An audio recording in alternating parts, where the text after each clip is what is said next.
Hello, I'm Roz Morris, and welcome to the Indie Author Fringe 2016 Editing Roundtable. Do you need an editor, and what can you expect them to do? Well, in this session, we're hoping to take the lid off the editing process to explore what an editor does, how to find someone who's a good fit for your book and your work, how to get good value out of the money you spend, if you spend money, what it's like to edit from the point of view of editors, and what it's like to be on the receiving end of an awful lot of criticism. I've also canvassed quite a few questions from writers around the various Facebook groups I'm in, so I hope we'll answer most of them. Let's introduce everybody. I'll introduce myself last. But first of all, let's talk to Laxmi Hariharan. Laxmi, tell us who you are, why you're here. So I'm Laxmi. I am an indie author. I have been indie since 2011. I have about 5 books out. I tend to write paranormal, speculative fiction.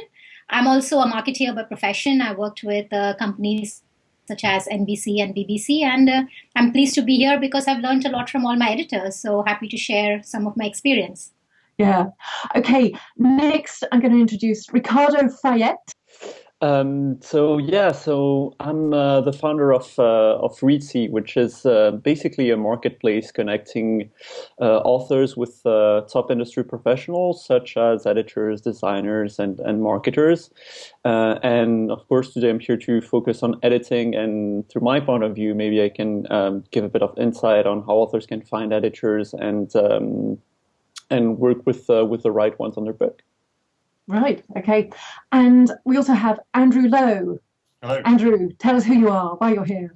I'm a book editor and an author, and I'm in the foothills in terms of books. I've only got 1 book out. I'm working on a second one at the moment, and so I'm I'm editing a lot of books. So I'm actually on Reedsy's. I work with Reedsy a lot, and I do independent editing as well. So it's great for me because I wanted to talk about the process of editing and generally how to get better at it, and how to, it's great as an author as well as an editor because you learn from both. I become a better editor as I write, in my writing, and vice versa. So I wanted to kind of span both of the disciplines. Yeah, and it's interesting that you said you become a better author as you edit. I think the first thing it would be helpful to do would be to talk about the different kinds of editing, because this is something that people ask a lot. I get quite a lot of approaches from people looking for edits, and they think it's just proofreading. Yes, I can see people nodding here. And really, before you get to something like proofreading, there's an awful lot else that's usually done to a manuscript. What I usually try to do is explain to people what happens in a publishing house, because it's a very good barometer of all the stages you need to do to a book. Ricardo, would you like to explain the different stages of editing? I certainly don't have the experience you have from working within traditional publisher, but I agree that what we've tried to do is kind of replicate the steps that traditional publishers use for the editing. And so we've segmented on Reedsy different kinds of editing, and they are developmental editing, copy editing, and then proofreading. And I know that there's different definitions for these depending on where you are. If you're in the US, in Canada, or in England, there's line editing as well, which I think in England is closer to copy editing, whereas in the US it's closer to developmental editing. So it's always a bit confusing depending on where you are, and if you go to one editor's web page, you're going to find different definitions. But for us, there's really 3 levels, and the developmental editing is focuses on big picture changes, on structure, plot, characterization, things like that. Whereas copy editing is really on the copy, so finding inconsistencies throughout the book, spelling, grammar, and proofreading is, well, what a lot of authors think editing is actually. So finding the last typos, the last spelling errors, and so it's really done usually on the last format of the book. So what's actually going to be printed or distributed, so that you catch even errors that have been introduced while converting the book to those files. Yeah, Am I right? Yeah, that's spot on, actually. And I want to bring Laxmi in here because she said when we were emailing about this discussion that, Laxmi, you said that you had yet to find a strong developmental editor who had really got what you wanted to do, but nevertheless, you felt that the editors you'd worked with had really helped you discover who you should be. Can you talk a bit about that? Yeah, so I realized very quickly, very early on, that the difference between a developmental editor and a copy editor. And I also realized what I was looking for was a developmental editor, because it is through them that my storytelling skills actually grew. So I've worked with quite a few developmental editors over the years. I've always chosen American developmental editors because America is the biggest market, and I've always wanted to appeal to American sensibilities, which are slightly different from, Asian or British sensibilities. And I've always learned a lot from them. And I think probably more from them than any of the writing courses I've done, because I'm the kind of person who learns by doing. And so, when I do writing courses, so much of it is theory being thrown at me. And it's not necessarily stuff that I'm able to practice. Whereas I think with a developmental editor, I do see them as a partner in many ways. And so it means I can have this dialogue where they look at stuff, they give me their point of view. I might revise it, and then I might accept some of what they say. I may not accept some of what they say. But either way, I get a very different point of view, and I find that very refreshing. And then I can go back and share what I've come up with. So I wanted to pick up on something Andrew said, which is this whole thing of being precious. And I think one of my first lessons was that I'm not going to be precious about my writing, that I'm going to take my ego out of it. Because as a writer, what's more important for me is, of course, it's expressing myself, but I want to be read, which means I need to also present things in a fashion that was easy for readers to read and understand while not losing my voice. And over a period of time, I realized that actually I'm not going to lose my voice, because anyway, I look at things so differently. And so I guess developmental editors in that point of view have been probably my best resource. But it's probably a combination of how I write, and given I write sort of multi-genre, quite speculative, I draw on my Asian influences, but I want to be very international. And so I guess I still struggle to find the kind of person who sort of spans so many different genres and cultures. But outside of that, I think I've always learned from my developmental editors, and I actually like to work with a few of them because they always seem to bring fresh perspective to what I'm doing. So is that a few on the same manuscript, or? I have done that too, because, with one of my first big novels, I really wasn't happy with what I got back, and I felt it could be better. And I guess, that's a big part. This is what you got back from the editor. You weren't happy with what they... I wasn't, because when I took it to the market, based on what the reviewers were saying, I realized there was room to tighten it and sort of really cut it down, make it more spare. Again, going back to what Andrew was saying, which was like, it's all well and good to have a lot of atmosphere, but then when the atmosphere gets in the way of the plot and understanding, I would rather lose it. And so I think that's the best part of being indie. You can be quite experimental, and at least, that's how I take it, and that's how I learn. So with my first big novel, I think I went through 3 editors and 3 different, and many, many different drafts over the period of a year, and I paid all of them. But I took it as a learning process, because how else can you learn, right? Each time you go to the market and you hear stuff from readers, and over a period of time, what's working and not. And then I kept taking it back to the drawing board. It's like you've done pretty well and found something that suits the kind of book you want to write. But you did say that you're still looking for the right one. Is that so? Yeah. I still feel I haven't found somebody who is both challenging and encouraging. I guess somebody who doesn't bring their ego into the picture as well, because I think there's not just the author's ego, there's also an editor's ego involved. And also maybe somebody who is able to look past the words into the meaning and what I'm really trying to say, because I think that's what I have learned, that it takes me a little bit of time to go to the core of what I'm trying to say.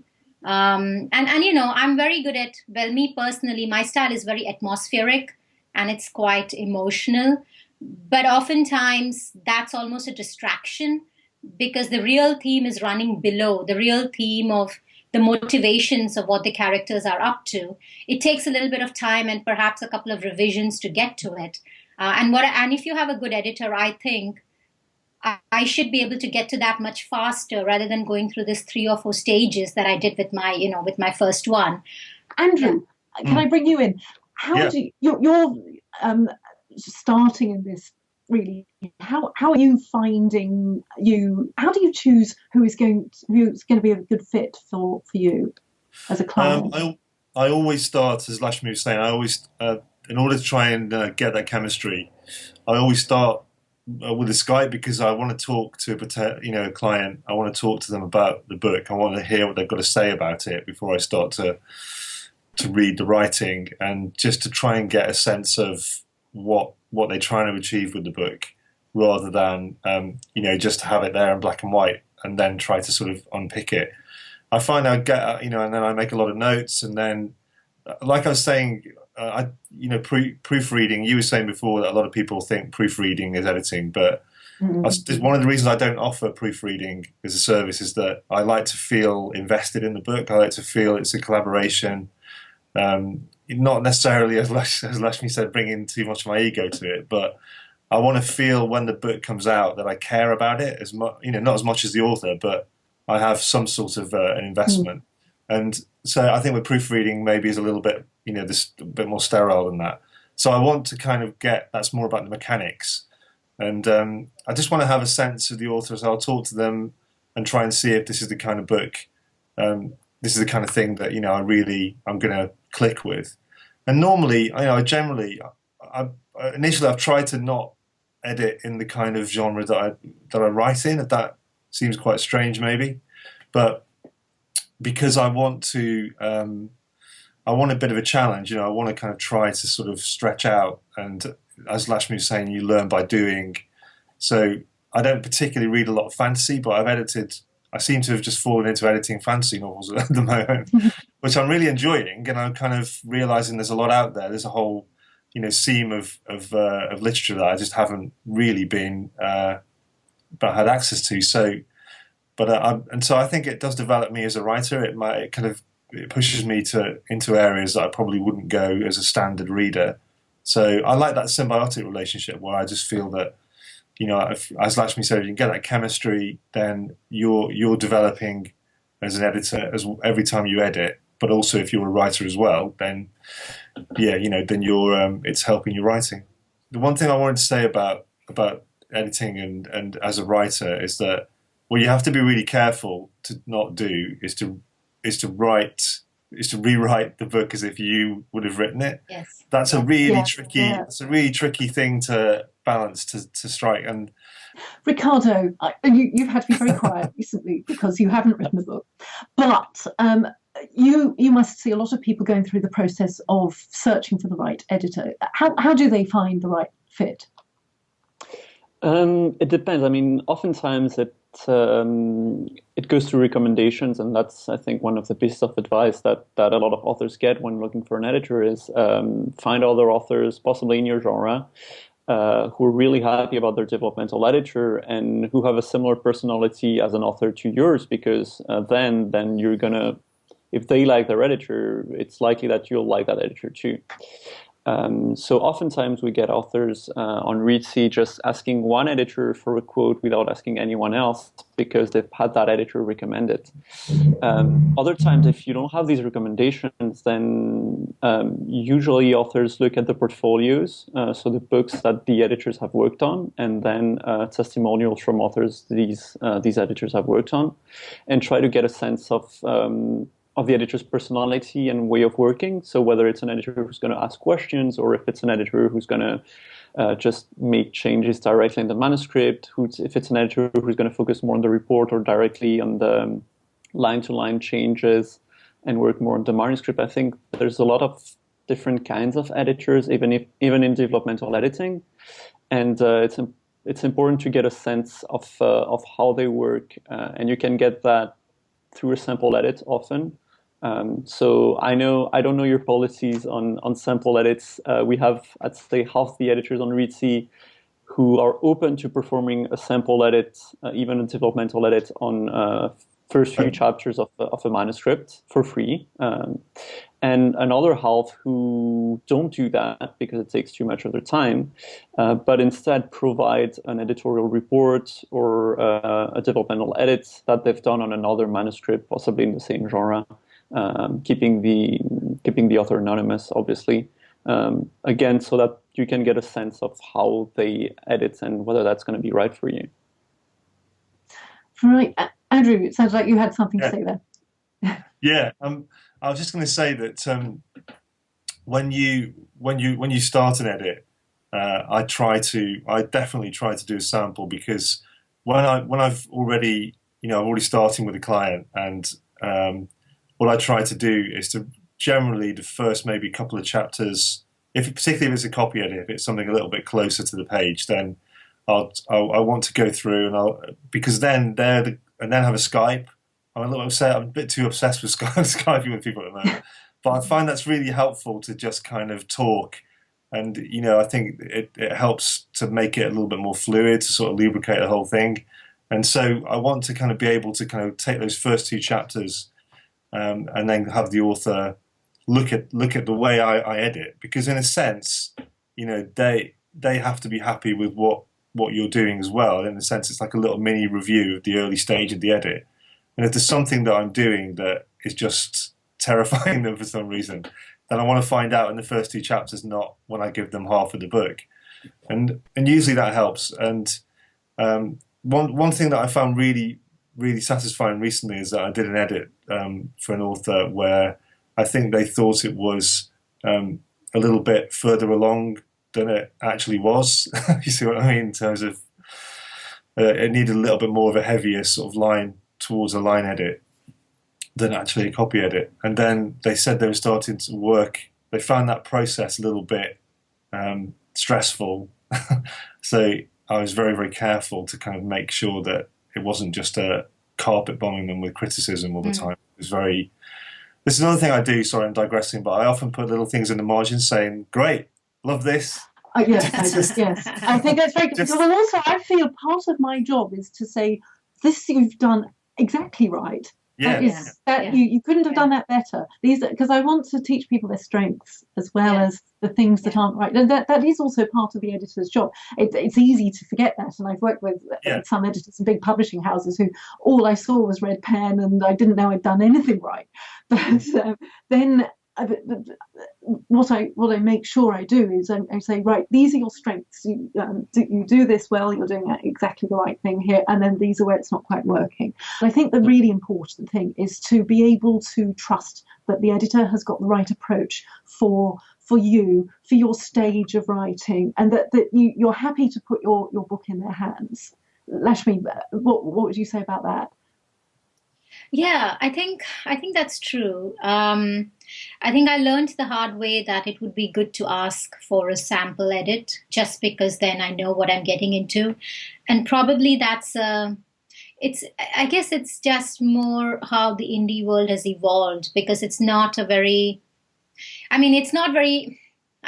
wouldn't say not professional, but we're all trying to. Well, yeah, we're all trying to find our way through it, isn't it? So I sort of came at it quite cold. I had a sense of what I was looking for, and then I learned through trial and error. So it's not like I went to, it's not like you go to MBA school and you do your MBA for 2 years and then there's this track that you go along. I mean, with writing, it's so intuitive, isn't it? So I think I learned the hard way that it's good to ask a lot of these questions up front. And yes, try and get a sample back. Though again, I find there's only so much you can tell from a sample because so much of it comes out as the person then reads the whole story. Exactly. So Exactly. it's kind of nice to be able to do that, but then I'm a very impatient person. So most of the times I take a look at the editor's website. I get a sense of, okay, is this going to work? What are other people saying about this person? I have a deadline to meet. And then, if 8 out of 10 things are right and it's an affordable service, I might jump in. And so, I've had both good and bad experiences. I think I'm talking more about the process once I've started the edit. Sorry, I think there's just definition-wise sample. Oh, I see. Yes. Before I'm thinking more about once I start it and how to get the process started and how to get the author, get that chemistry that Laxmi was talking about earlier, just nice and early in the process. Because I've had people tell me that they've had editors thanks very much, and then 5 weeks later, there's my edit, which I find that really strange. Mm-hmm. I mean, that must be just, and then they move on to someone else, and I don't know. It feels much more like a relationship, like a process that you need to have a relationship with the book and with the author. Yeah. Now, I want to come on to Laxmi mentioned deadlines, and something that I often find is I get a manuscript and someone will say, I want to get this out by April, and I'll start reading it and I'll have to send them an email saying, no way, just no way. You haven't allowed enough time. Indie authors don't realize how long it might take to get a book right. They don't realize how much time to allow for getting the most out of the report. If I do a developmental report for somebody who is a writer on perhaps their first or second book, there's going to be a lot that I'll probably find, and that's what I expect they want of me. And so I always say, don't make your publishing deadline until you've had a developmental report from me, or you just won't have time to make the most of it.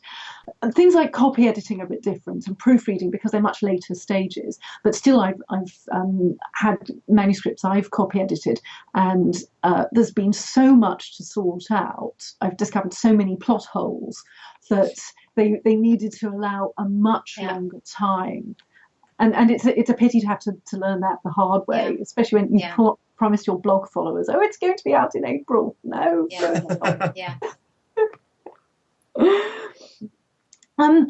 Well, we've skirted a bit around cost, but we ought to start talking about that, because it is something that you have to pay for, editing. One question I was asked on Facebook is, do you ever get that back from sales? I can answer that, and the answer is no. Definitely not from my first, second, or third book. Maybe my 10th book, if I have evolved by then. And I always answer, that's why I still have a day job, because, I'm investing my money into training myself. And, I kind of always remind myself that I worked in the media for 10, 15 years before I sort of rose to a marketing director level. There's no way I can expect to be, a halfway decent best-selling author by just writing for 3 or 4 years, isn't it? So I think for me, I'm very practical about it. And I think I want to work with good developmental editors because this is my learning ground and I want to improve my craft. I mean, that's why I'm writing, isn't it? Because if it was just about making money, I would have just stuck to my day job. But I really want to improve my craft, and I want to be a better writer, and I want to discover what it is to be a better writer. So, of course, I've got to pay for the services, and that's why I still have my day job. So I think that's sorry, can I jump in there? Yeah. Yes. Yeah, go. In terms of the problem with seeing it that way in a kind of, a P&L, profit and loss sort of approach, it's just, as Laxmi said, it's a long game. You can't expect to. You may get lucky and hit something and you get a bestseller or something, but that's extremely unlikely. So you have to go in with both, with your eyes wide open and just expect that. It's pretty unlikely that's going to happen, and expect it's the edit. The edit is part of the quality of the book. This is something that the key part of independent authors are definitely getting better at. But I think it's a stick that beats up self-publishing most often is the quality.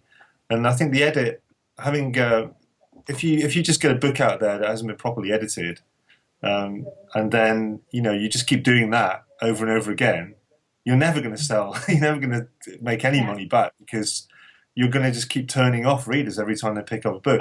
A real laser focus on quality control as an all-round product, as an all-round reader experience.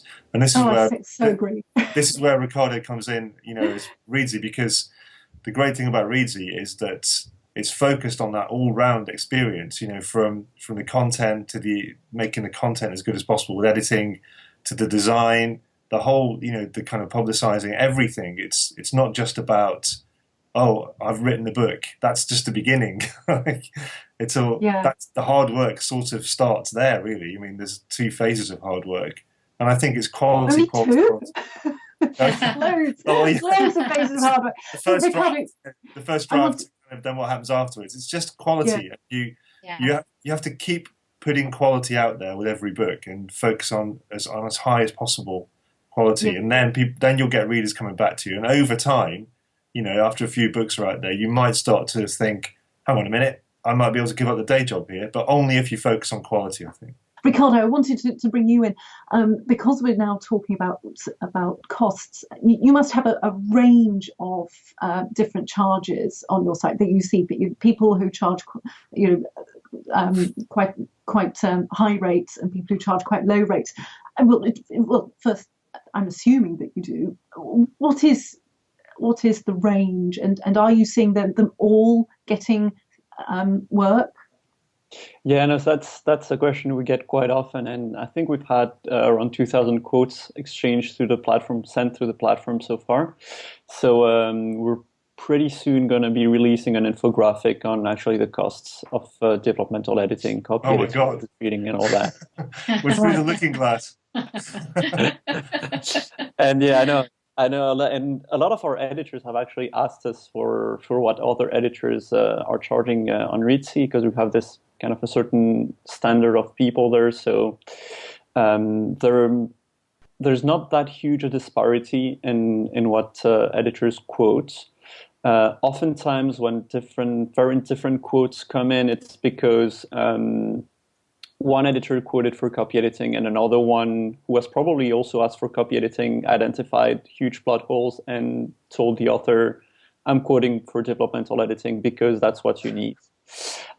So the quotes obviously are going to be very different. But in terms of, if I have to give like kind of an average, I'd say for an 80,000 word novel, developmental editing comes around between $2,000 and $3,000 often. Right. For an editorial assessment, which we've branded kind of as the developmental report you mentioned, it can be lower. So between maybe $750 to $1,500. And for copy editing, it's also between $750 and $1,500. There's often disparities on copy editing because very experienced copy editors are gonna charge more, especially if it's a genre that requires a lot of verification, or if there's a lot of characters, if there's a lot of like word building with references and new languages like epic fantasy. It's going to be a lot of verifying involved. So it depends, but these are kind of the ranges we've seen. You have to think of how long an editor is going to spend on the manuscript, and think of it in terms of the cost per hour. Copy editing and proofreading tend to be charged per hour. In this country, they are. Developmental editing tends to be quoted more per 1,000 words, but it does tend to work out at a certain rate per hour. And as you say, the more experienced people will spot a lot more, but they'll probably also take longer over each page because of the amount they spot, because that's what they're used to doing. I've actually got some figures here which might sort of send everyone scurrying for the hills, and they're actually from 2005 to 2006. It's a survey called Writer's Market, which is a survey of 23 professional organizations in the United States. Now, they quote for developmental editing now remember this is 10 years ago, developmental editing, the average low cost was $36 per hour. The average highest was $100 per hour. Now, in my case, I know I probably get through 1,000 words an hour. So that means if it was me quoting, it would be $100 per 1,000 words. I don't actually charge that, but I do know editors who charge $100 per hour or per 1,000 words. But there are much cheaper rates as well that you could get for developmental editing. Some of the editorial services like TLC and Cornerstones, they charge a lot less, but you don't get a report that's in as much depth. And I have seen with some of these organizations, not necessarily those two, but I have seen with some of them that they just work to templates. There's no real in-depth engagement with you as an individual. So you very much seem to get what you pay for, provided you can do due diligence and find that the person you're investing in is who they say they are, then they can do the job, which is something I wanted to come on to. Ricardo, you're more likely than the rest of us to have seen some relationships that went wrong. Can you talk us through that a little bit? So we haven't had that many, thank God. But usually, when it goes wrong, they spot it quite quickly. So oftentimes midway through the project, and it's often a result of bad communication in the first place. So when the scope of the project wasn't well defined, and the authors getting some sort of feedback that they weren't expecting and that they weren't wishing for. And that's when there can be a problem. I mean, we've never had a problem in terms of quality, but in terms of communication, yes, because that can always happen, and especially if it's developmental editing and it's something that's a little bit subjective, oftentimes, and the author can take the critics a bit too much at heart, and oftentimes not deal well with it. So sometimes it's the fault of the author, sometimes it's the fault of the editor, but it's generally around bad communication.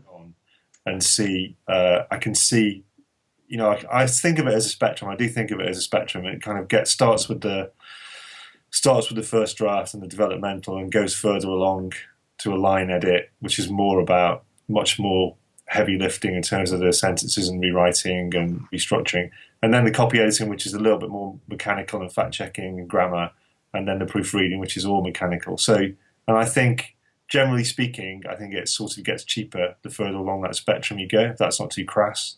Provided not too much was done in the interim stages, is what I found. So,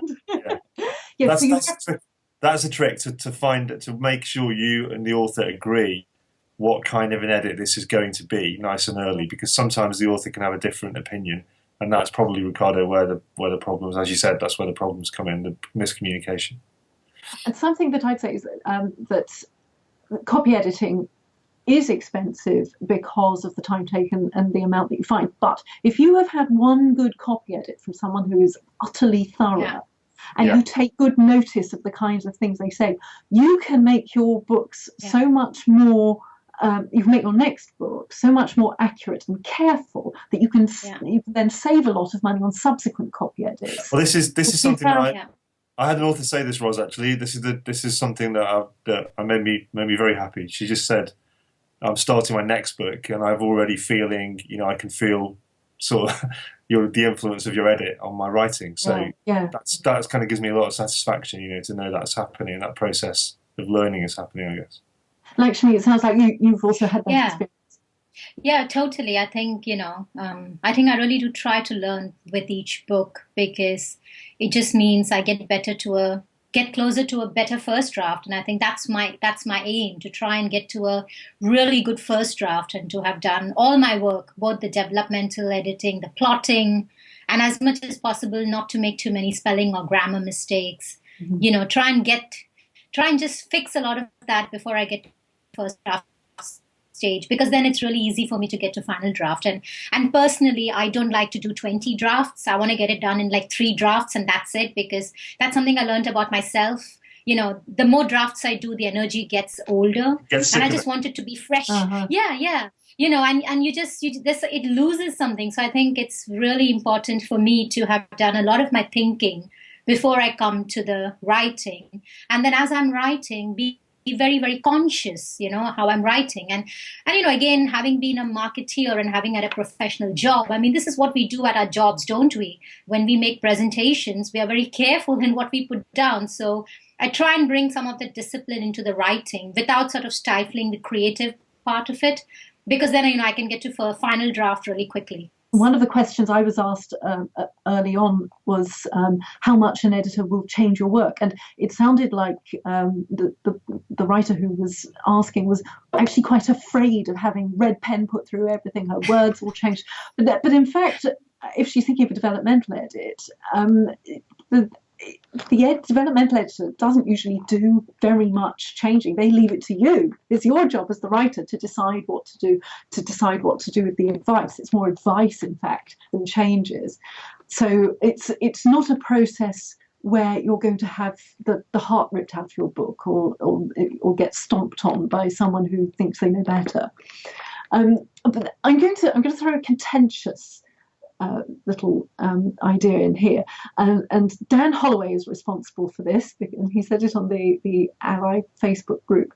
He said that he's sometimes noticed that indie authors who say they've hired a developmental editor, he's thought the manuscript lacks the crispness of a traditionally published book. And the examples he gave were, he said, scenes start or finish in a place that's not quite right, or the order is flat, or the story rhythm doesn't quite work. And he had a few theories about this. He said, are editors who are working with indies not giving the same level of editing they'd give a traditional publisher, or I've just got it written down here, which is why I'm doing this weird thing with my face. Are indies using people who aren't as experienced, or are they not following through as much? I mean, there's lots of things to say here, but guys, tell me what you think. Laxmi. I don't think it's about indie versus traditional. I would like to think not. It actually never crossed my mind. I think when I go to an editor, I go in good faith, and I think it's very short-sighted more and more to sort of separate indie versus traditional. I mean, we're all writers and authors, and that's how I see it. I think it's more the other reasons you said, which is, possibly it's about the level that the editor is at and the level the author is at. And I think, but then this is what marks out a good book from a better book, right? Because I think this is what also makes it very interesting for me, because as an author, the way I write and the way I take feedback is very different to how another author does it. And what I do with that feedback is, again, very different from what someone else would do it. So I think it does come down to then just the kind of editor you work with, the level they are at, how they are able to guide you along, and how much of that feedback you're able to actually take openly.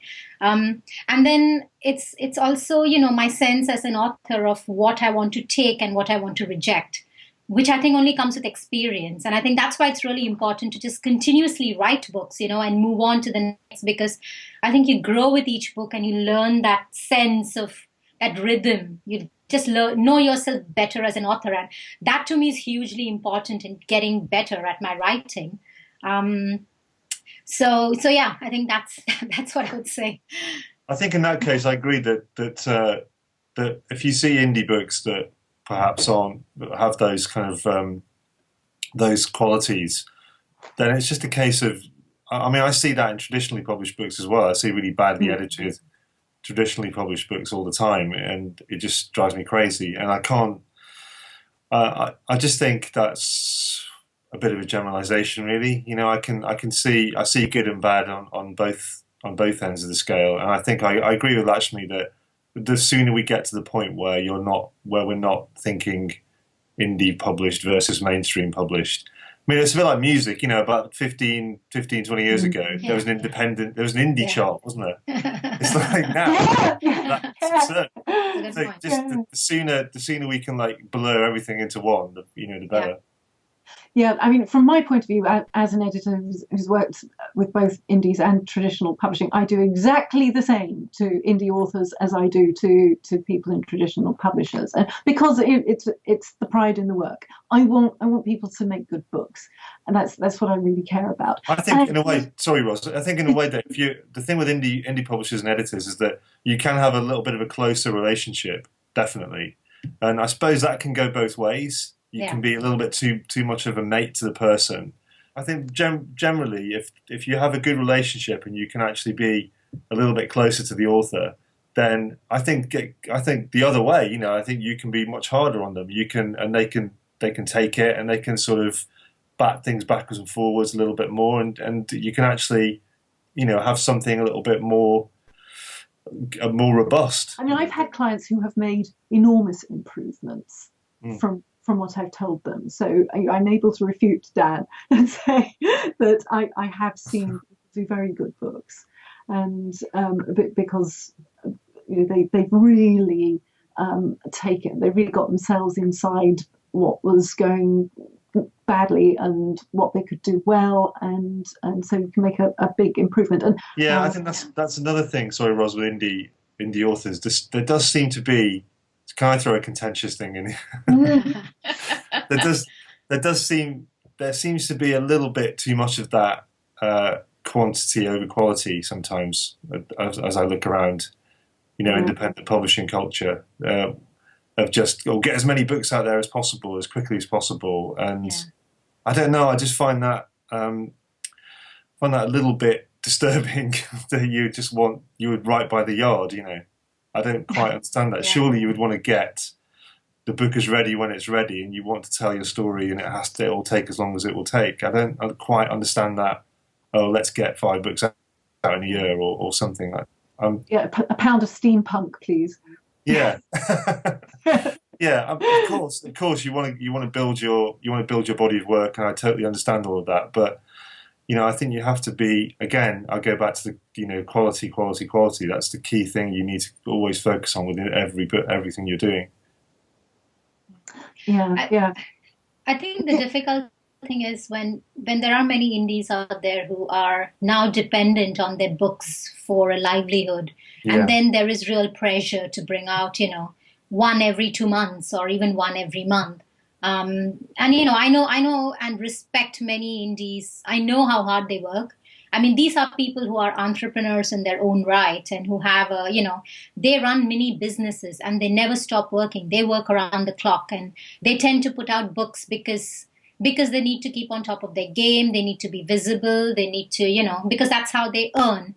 And that's why for me, it's a very fundamental question to ask of yourself as an author. Why are you writing? You know, are you writing because you're dependent on it for the money, or are you writing to develop as an author? A mix of the two, because I think that then determines this whole deadline and sort of strategy, and you know, how many books you want to put out in a year. But there's no easy answer to it, I don't think. No, there's no easy answer. Something I think we should talk about is low-cost alternatives. There are some people who use a lot of beta readers and don't pay for editors, or they maybe have a mix of beta readers and then just give the manuscript to an editor once a lot of holes have been sewn up. What use do Laxmi and Andrew? What use do you see people making of these lower cost ways of getting your book out? The one that's disturbing me at the moment is apps and apps. Oh, like Grammarly. You know, anything that checks, anything that claims to artificial intelligence, because I find it really, really difficult to imagine that you can quantify. Suppose you could check the mechanics of certain grammatical conventions algorithmically, fine, but I think there's a lot more going on. As we say, it's a relationship thing, and there's a symbiotic relationship going on between the editor and the author, and that's much more like a conversation to me. And I don't think you could successfully simulate that process. But digitally. But I can see the value of having someone, I think critique groups, writers groups, are much more valuable in terms of just sending things out to beta readers, and because again, that's a conversation, that's a two-way process. I think you sort of develop a little bit of a callus, and you start, the more resilient you can get, the better. And I think you're going to learn a lot more if you can critique each other's work and start to kind of, have more of an emotional, record people's emotional reactions to your work rather than just mechanical stuff. It's a double-edged sword, though, isn't it? Because you could be with a writers group that just didn't get your kind of thing, or they didn't know how to advise you because they don't even know how they would do it, or they just don't know what they're doing. Yeah. I've written blog posts because I've had questions from people saying, "Oh, I rewrote it because of this, and then this, and then this, and I've completely lost my way, and I don't know what to do." So it's both helpful and not helpful. You can't write by committee. No, exactly. You can't write by committee. It's again, the more maturity you have as a writer, the more you can use these resources well. So, Laxmi, I think you were saying earlier on that for earlier books, you found you were relying on the editor more, but by later books, you had more of a sense of what you were doing, and so could sort of produce a good manuscript faster. So yeah.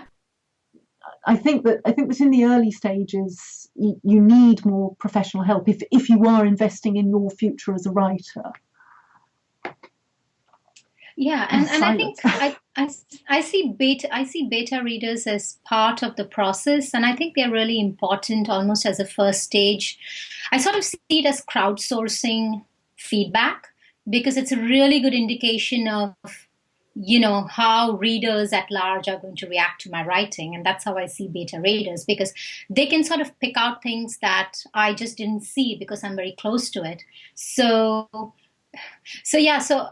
I see them as almost like they're almost maybe alpha readers in that sense, right? Because they sort of see it, they give you initial reactions, you take a look at it, you have a bit of time to then go back and address it, and then rewrite it maybe, and then you send it off to the editor. But then hopefully by the time it reaches the developmental editor, it's already then in a stage where, you can do maybe just one or two more rounds and then it's done. So I think beta readers or critique groups are really quite important, because they give you a sense of the language you need to position your books, or to just get easier, just understand what you're saying. And it just gives you a bit of market sense, I think. So I think for me, they are an inherent part of the process. Yeah, I think. But I don't see them as replacing editors at all, not at all. Mm. Andrew. I think it depends on your. Sorry. Oh, sorry, Ricardo. Yes, please. I think it depends on, as you mentioned, on your goal as a writer. And so if you're trying to get a story out, then it's definitely more important. I think it's vital to work with an editor. If you're trying to write within a genre and make money as a genre writer who gets 2-3 books out a year, then it can definitely be useful to be part of a writing group or seek feedback from beta readers, or even sites like Wattpad, where you put the writing out, and it's definitely alpha readers there, because you are writing for a certain market, and getting market validation on your writing is useful. Yeah. It's not going to be professional market validation, but it's still something. It's better. It's definitely better than nothing. But then if you're just writing to get a story out, and something that's really personal to you, and that doesn't necessarily fit a certain genre, then working with an editor is the only thing you can do, really. Yeah, and in fact, if it's a bit atypical, the more cooks you have, the more the broth will be spoiled, I think. But if it's more straightforward, then there will be certain marks that will be easy for people to spot, and they'll be able to help you. Andrew. Yeah, it reminds me, because I come from a film journalist background, test screenings. Just mention test screenings. No. You don't want to do that. Because I think test screenings will. It's a little bit like the comments on internet, on websites as well. You can you sort of read them at your peril. but you actually will probably learn quite a few things from reading them, and if you have the guts to read them. So, but you have to have a lot of caution about how much you actually act upon these comments in the test screenings, and I think that comes from what you were saying, Laxmi, about having more and more confidence. The more books you write, then I think as the more evolved that you get, the more you would naturally be able to use those resources intelligently, rather than as a way to sort of auto write your book for you. Yeah, you know, exactly. and you would have the confidence to reject suggestions, and as well as to kind of accept them. And the more you write, the more you're going to spot things that you actually think, that's an amazing point. Yeah, great. I'll have that. And the difference between that and just somebody complaining because it isn't the thing that they wanted it to be. Obviously, there's no real value in that. So, yeah, I think there's definitely a place for getting it out into the crowd, but I think that relationship, again, I keep saying that word, with an editor is crucial. It's a little like a music producer. If you get a band coming into the studio and they bring the creative, and the producer is there to help them realize the best possible version of what they're trying to do, and again, similar to they have to sound like themselves, trying to make sure you can get them to that point. And this point about helping them to be themselves, this is something I think is really important. It's not about this. I'm talking from the editor's point of view. It's not about imposing something on someone, making them fit a hole they don't necessarily fit. And again, this is one of the things I love about indie publishing, that we decide where we fit, or we make a new sort of little hole for ourselves that we hope to fit into.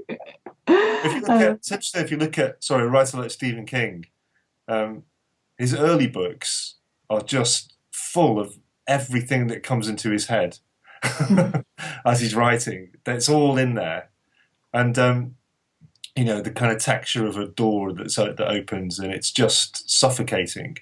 And as his books progress, you see him evolve, and he leaves more out, and he leaves more to the reader's imagination. And that definitely comes from confidence. I see that in loads of artistic fields. The more evolved, confident an artist gets, the more the less they sort of put in, the less they feel the need to kind of pack in there.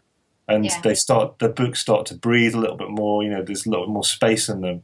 And that's something that you really have to try and coax, encourage in writers, I think, to not, you can always spot quite an early writer, and that they just, everything is in there.